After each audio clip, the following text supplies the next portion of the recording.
Uy, what's up po mga guys? Welcome to my YouTube channel. Tara po, almusal po tayo. Early wake up in the morning, tulog pa si nanay ko. Check time po tayo. Teka po Uy, it's 6:04 a.m. in the morning. Monday, March 16. Doon ako sa labas mag-admon. Nakapag-init na ako ng tubig. Ready ko na yung tubig ni mama ko doon. Ayun, kasi gusto niya mainit na tubig kape. Doon ako magkakape sa labas. Masarap na magkape. Sarap yun eh. With pandesal po. Bumili ko ng pandesal para pagkamising nyo nakaready na pandesal. Pero doon ako sa labas. Gusto ko sa labas magkakape. Ay, teka pala akong kutsara pang halo. Ang mga utensil namin dito, naka-safety lahat Ito, nilagay ko pa sa rep kagabi para sigurado. Tinakpan ko, tapos nilagay ko sa rep. Matindi kasi yung ano dito eh. Siyempre, ano naman po, pamagapakan ng ano yan. Daga, mahirap na, makakasakit tayo. May sakit na yan, nilagay ko pa sa rep kagabi para sigurado hindi yan matagpuan.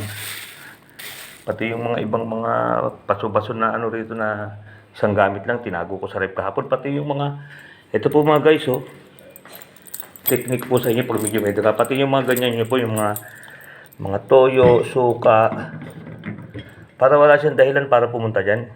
Kung maluwag pa naman ang rep nyo, ilagay nyo muna sa rep na nadidisinfectant pa siya kasi yung malamig nakakapatay ng ano yun eh. Tapos labas nyo na lang sa umaga, ayan. Medyo malamig-lamig pa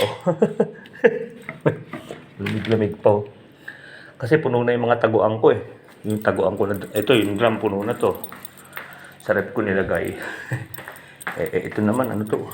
Baka masira to pag dito ko ng tago, microwave ata to. Ayokong pakialaman. Kaya, malamig-lamig pa, pati itong mga kanin, ulam. Ito mga ulam, siyempre talaga nilalagay sa rep ko yun sa gabi. Ito, ilabas ko na po siya ngayon. Pero, gusto ko kapilan sa umaga eh. Hanggang tanghali yan para nakaready na. Kaya pagka gusto magkanin ni mama, wala na rin palang kanin, magsasaing na rin pala ako pagkatapos ko magkape. Ayan po, paubos na rin pala kanin sa aso na yan. Tara po mga guys, tama kayo sa akin, lalabas tayo. Dito ko magkakape sa labas.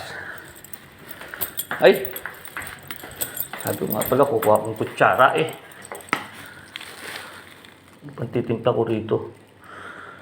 Ito, ayun. Kutsara. Kaya ko lang ang kape. Yan. Dito ko sa labas habang nasa upuan.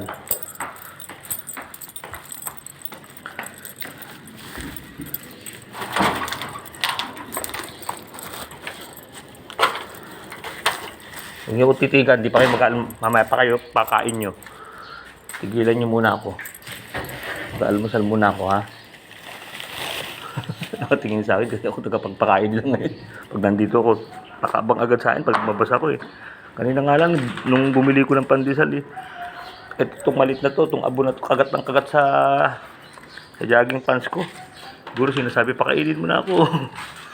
Mamaya pa, mag-almusal muna ako, mauna ka pa sa akin. Nanibig kayo na lang ibibidyo ko.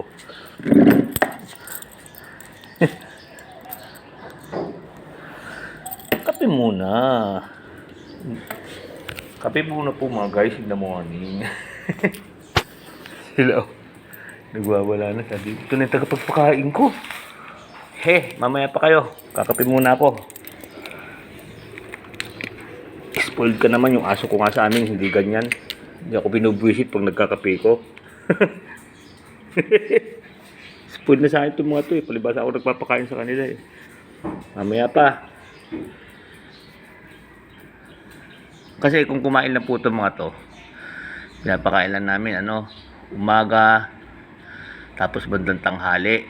Kasi ewan ko yun ang style dito eh. Tsaka kasi tinuro ko rin kay mama yun eh. Sabi ko, huwag ka magpapakain ng aso sa gabi kasi most probably pag busog sa gabi yan, magtutulog lang yan eh.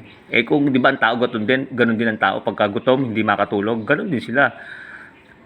Hindi magtutulog sa gabi yan pag mga hindi mo pinaghapunan, bukas na kain nila. Kaya pinapakain ko po yan umaga tsaka tanghali. Tinuro ko sa mama ko yun. Kaya ganoon na rin ang ginagawa ng katulong.